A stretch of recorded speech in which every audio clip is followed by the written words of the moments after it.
I'm going to show you how I mix black tea to create a rinse that slows my hair loss and keeps my hair moisturized.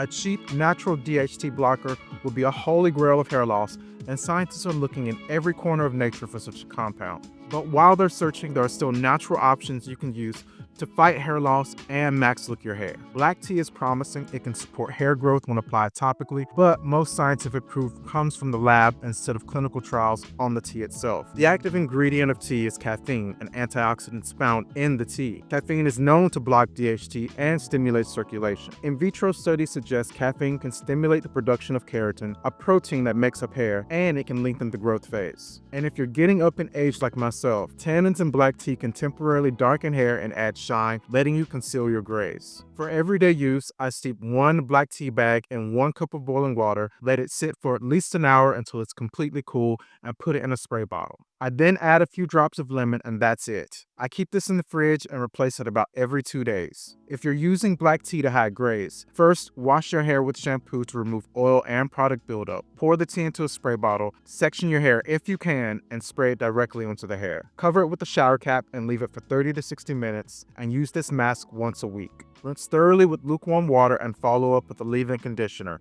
as leaving black tea on your hair for too long can cause excessive dryness. And of course, never apply the mask while the tea is still hot. Now, if you have light blonde or platinum hair, black tea may leave your hair stained. You can swap black tea for green tea for similar caffeine benefits with less staining. Green tea is often cited as superior for growing hair. It also has more anti-inflammatory properties than black tea. I simply use black tea because I also enjoy drinking it. You can also combine black tea and green teas, using 1 black tea bag and 1 green tea bag during the brewing process for your rinse. Hair growth is a slow process, and so is progress. You should notice less shedding after 2 to 3 uses, improved scalp health and less breakage in 1 month, and improved hair density in 3 to 6 months. Oh, and don't forget to do a patch test first and try the rinse on a small section of your hair and scalp to check for any allergic reactions. Karashi out.